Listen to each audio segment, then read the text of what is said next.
पूज्य चारी जी महाराज के 97वें जन्मोत्सव के अवसर पर दाजी द्वारा दिया गया संदेश 24 जुलाई 2024 कान्हा शांतिवनम। व्यक्तिगत सामंजस्य से दैवीय सामंजस्य की ओर। हमें अपने विचारों से ताकत मिलती है।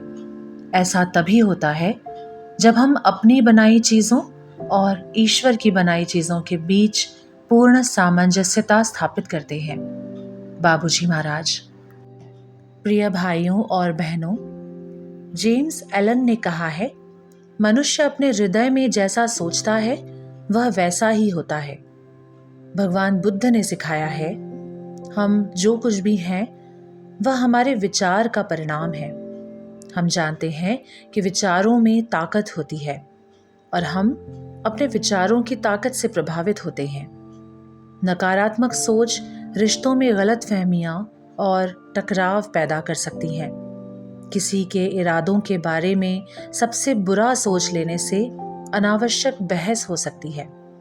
मैं यह नहीं कर सकता या मैं असफल हो जाऊंगा जैसे नकारात्मक विचार कार्यस्थल में या स्कूल में हमारे प्रदर्शन को बाधित करते हैं, जिससे हमें आशा के अनुरूप उपलब्धि नहीं मिलती।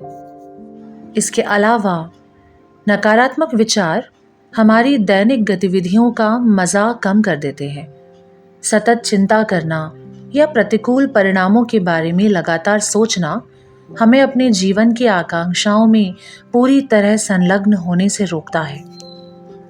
निरंतर रहने वाली नकारात्मकता जीवन के प्रति हताशा की ओर ले जाती है, जहां नकारात्मक दृष्टिकोण के कारण सकारात्मक अनुभव भी महत्वहीन हो जाते हैं।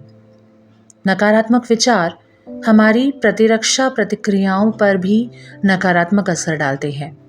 लगातार नकारात्मक सोच अवसाद और चिंता जैसी दशाओं को पैदा कर सकती है या उन्हें बढ़ा देती है।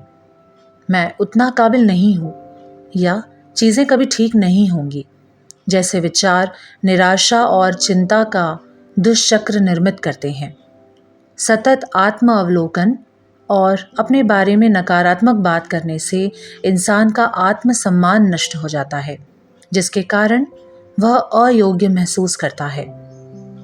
सकारात्मक सोच तनाव को नियंत्रित करने और चिंता को कम करने में मदद करती है और एक शांतिपूर्ण मनःस्थिति को बढ़ावा देती है।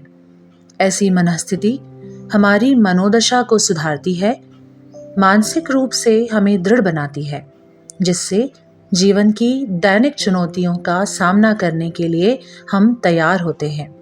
सकारात्मक सोच रखने वाले लोग अपने बेहतर समग्र स्वास्थ्य और कम तनाव के कारण अक्सर लंबा और खुशहाल जीवन जीते हैं।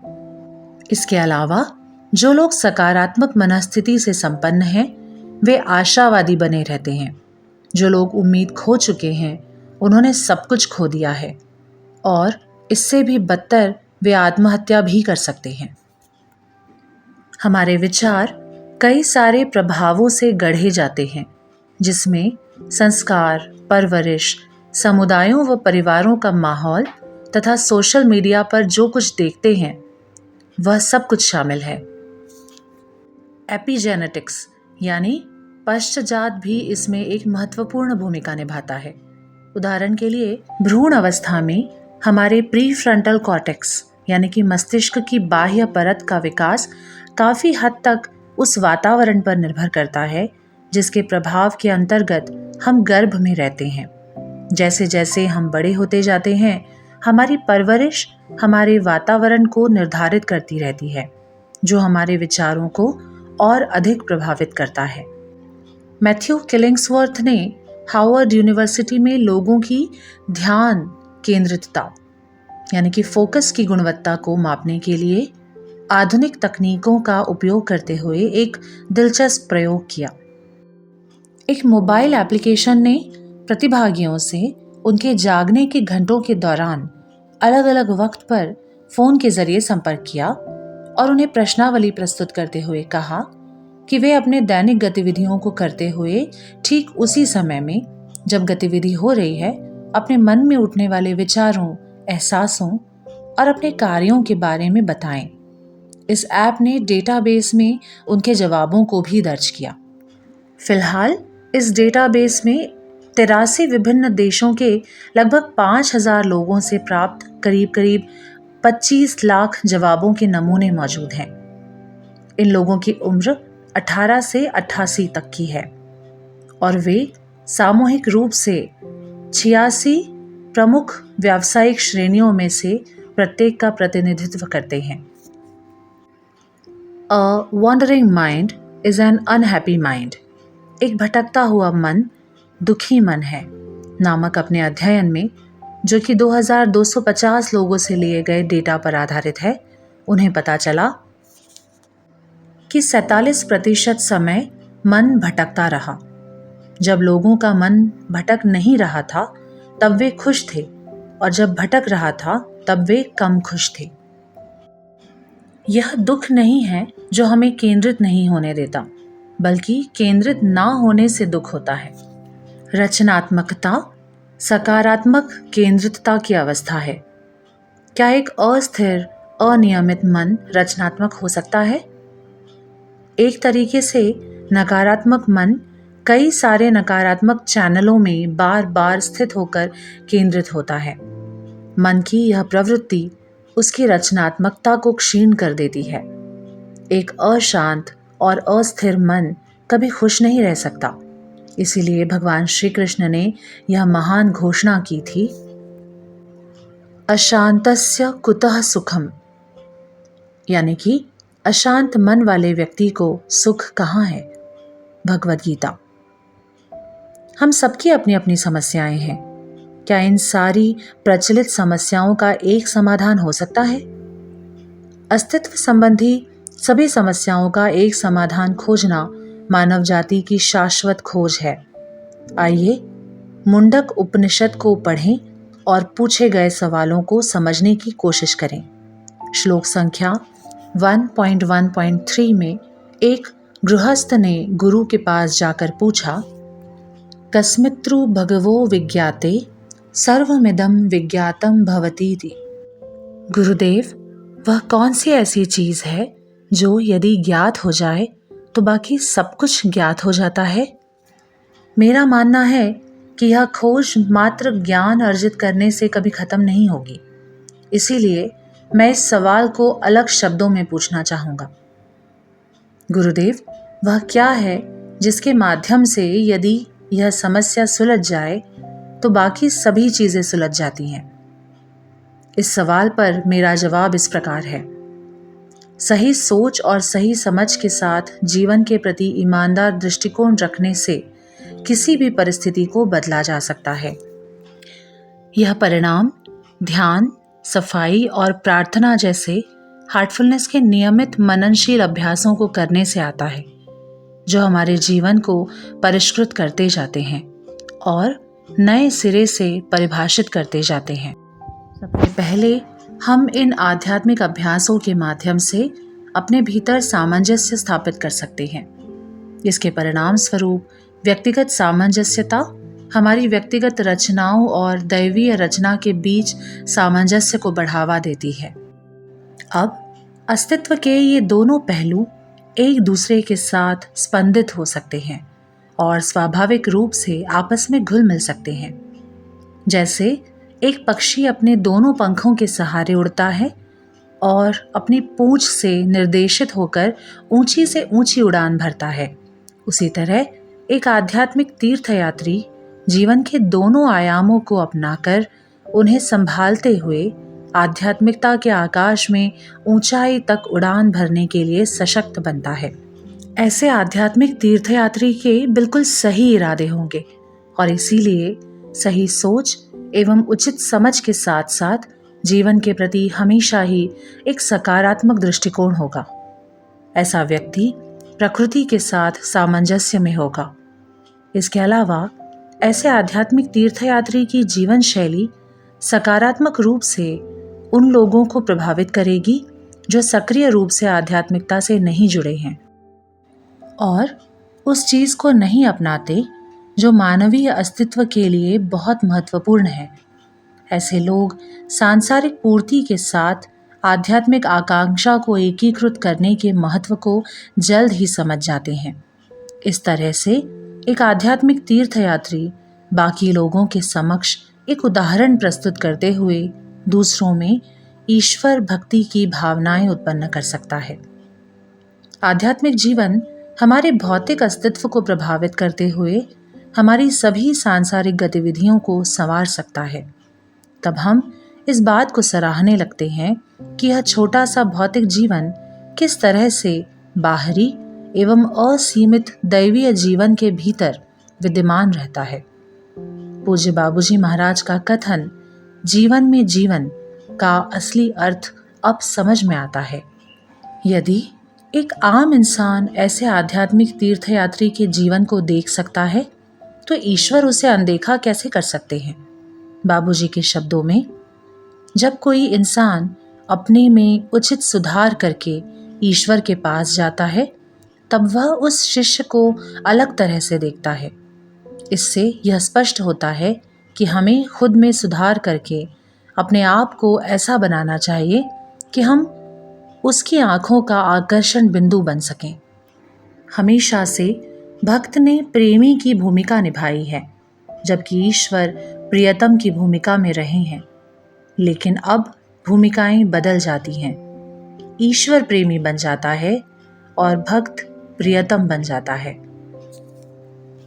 सन 1981 की अपनी दक्षिण अफ्रीका की यात्रा के दौरान बाबूजी ने कहा था, अज्ञात की ओर आगे बढ़ो। आध्यात्मिक यात्रा में तीर्थयात्री कभी आगे आने वाले आयामों को नहीं देखता, बल्कि सिर्फ उन्हीं आयामों को देखता है जिन्हें वह पार कर चुका है। यह रात में तारों को देखने जैसा है। तारों के प्रकाश को हम तक पहुंचने में कई साल लग जाते हैं। इसीलिए जब हम तारों को गौर से देखते हैं तब हम उन्हें उस रूप में देखते हैं जैसे वे लंबे समय पहले दिखाई दिए थे।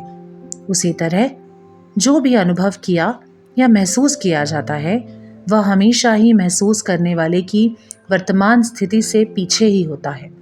यानी एक ऐसा तथ्य जिसे पूर्ण रूप से समझने के लिए और अधिक विस्तार की आवश्यकता है।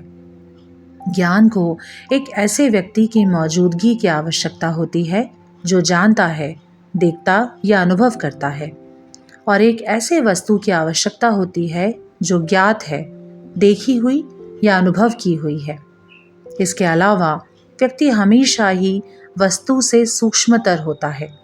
उदाहरण के लिए, हमारी इंद्रियां स्थूल इंद्रिय विषयक वस्तुओं को महसूस कर सकती हैं, लेकिन यही इंद्रिय विषयक वस्तुएं सूक्ष्मतर इंद्रियों को समझ नहीं सकती। मन स्थूलतर इंद्रियों को समझ सकता है, लेकिन हमारी इंद्रियां सूक्ष्मतर मन को नहीं समझ सकती। बुद्धि स्थूलतर मन को समझ सकती है, लेकिन मन सूक्ष्मतर बुद्धि को नहीं समझ सकता। चेतना स्थूलतर बुद्धि को जान सकती है, लेकिन बुद्धि सूक्ष्मतम चेतना को नहीं जान सकती। ज्ञाता हमेशा ही ज्ञेय से सूक्ष्मतर होता है। ज्ञेय हमेशा ही ज्ञाता से स्थूलतर होता है। इस बात पर गौर करना दिलचस्प है कि ज्ञाता ज्ञेय से सूक्ष्म होता है। इसका तथ्य कणों की गतिविधि को मापने की कोशिश में शोधकर्ता द्वारा किए गए संघर्ष के समान है। जब तक कणों की गतिविधि को मापने में उपयोग किया जाने वाला उपकरण अवलोकन किए जाने वाले कण से सूक्ष्मतर नहीं होगा, तब तक मापने का कार्य कण के बर्ताव में हस्तक्षेप करेगा, जिससे उस कण का अवलोकन करना चुनौतीपूर्ण बन जाएगा। यह जानते हुए कि ज्ञाता हमेशा ही ज्ञेय से सूक्ष्मतर होता है, हम निम्नलिखित को समझ सकते हैं। यदि कोई ब्रह्म को समझ सकता है तो निश्चित ही साक्षी ब्रह्म के परे होगा, यानी परब्रह्म की अवस्था में होगा। जैसा कि कई हार्टफुलनेस अभ्यासियों ने अनुभव किया है, यदि कोई केंद्र के अलावा अस्तित्व के सभी स्तरों का अनुभव कर सके तो क्या होगा? यदि ऐसा है तो इसका मतलब है कि वह केंद्र में स्थापित हो चुका है। हम जो भी देखते हैं वह पहले से ही अतीत का हिस्सा है। हमें हमेशा ही अज्ञात की ओर आगे बढ़ते जाना है, उसकी ओर जिसे देखा नहीं जा सकता। ऐसे सकारात्मक उत्थान के लिए किस तरह का मनोभाव हमारी मदद कर सकता है? निर्गुण के रूप में ईश्वर की अवधारणा को सगुण के रूप में ईश्वर की अवधारणा से उच्चतर समझा जाता है। हम किसी चीज़ को उसके गुण से ही जान सकते हैं। यदि किसी चीज़ का कोई गुण ना हो तो उसे जाना या उसका अनुभव नहीं किया जा सकता। आमतौर पर जिन अनुभवों को हम दैवीय अनुभवों के रूप में समझते हैं वे वास्तव में दैवीय गुण के अनुभव हैं। ये ऐसे गुण व ऐसी दशाएं हैं जिन्हें हम अपनी आध्यात्मिक यात्रा के विभिन्न चरणों पर अनुभव करते हैं, जैसे संतोष, शांति, प्रेम, साहस, स्पष्टता और ऐसे ही अन्य गुण। एक अभ्यासी का जीवन दैवीय गुणों और विशेषताओं के ऐसे अनुभवों से भरा होता है। इन्हें हमारे भीतर विद्यमान दिव्यता के प्रतिबिंबों के रूप में समझा जाता है, क्योंकि दिव्यता अपने आप में गुणों से रहित होती है और यह कभी भी ज्ञान या अनुभव की वस्तु नहीं हो सकती।